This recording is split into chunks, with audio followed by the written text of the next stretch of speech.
बरं, आता तुम्ही आणि राज ठाकरे एकत्रित आलेले आहात. तुम्हाला वाटतं ही युती 29 पर्यंत टिकेल? उद्या सूर्य उगवेल?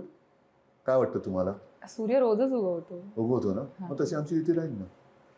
सूर्य रोज उगवतो, पण त्या नॉर्वे किंवा त्या टंड्रा भागामध्ये 6-6 महिने उगवत नाही. समजा उद्यापासून पर्यावरण बदल झाला आणि नाही उगवलं सूर्य, तर काय कराल?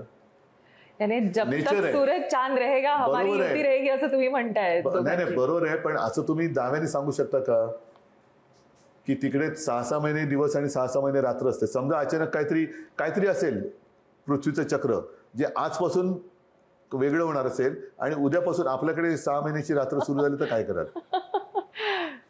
काय तुमच्या हातात? त्यामुळे तुम्ही म्हणताय की आता युती नाही, आहे. मला सांगा ना, उद्या नाही उगवला सूर्य तर काय कराल?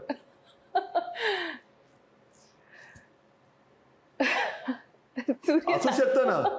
प्रत्येकाला एक सायकल असते ना. ही सायकल पूर्ण झाली, कदाचित आज होईल, उद्या होईल आणि पृथ्वीची गती किंवा दिशा बदलेल, तर काय कराल? मुंबईची दिशा बदलण्यासाठी तुम्ही काय कराल? तिथं आम्ही बदलतोच आहोत, पण देशाची दुर्दशा बदलण्यासाठी आता काम केलं पाहिजे, कारण नाही तर देशात अराजक येईल. तुम्ही म्हणता 29 पर्यंत तुम्ही बंधू आणि ही युती 29 पर्यंत नाही राहणार, ही पूर्ण जन्मभर राहणार. काय होतं बघा की आपण नेहमी लोकांचं वाईट का चिंततो? आम्ही जेव्हा एकत्र नव्हतो तेव्हा एकत्र का नाही येत? एकत्र आलो तर एकत्र किती काळ राहणार? आलोय ना आम्ही. काय प्रॉब्लेम आहे कोणाला? हे जे एकमेकाच्या उरावर बसलेत, गणेश नाईक इकडे यांचा टांगा पलटा करतात, तर त्यांच्या तंगड्यात तंगडं घालतायत.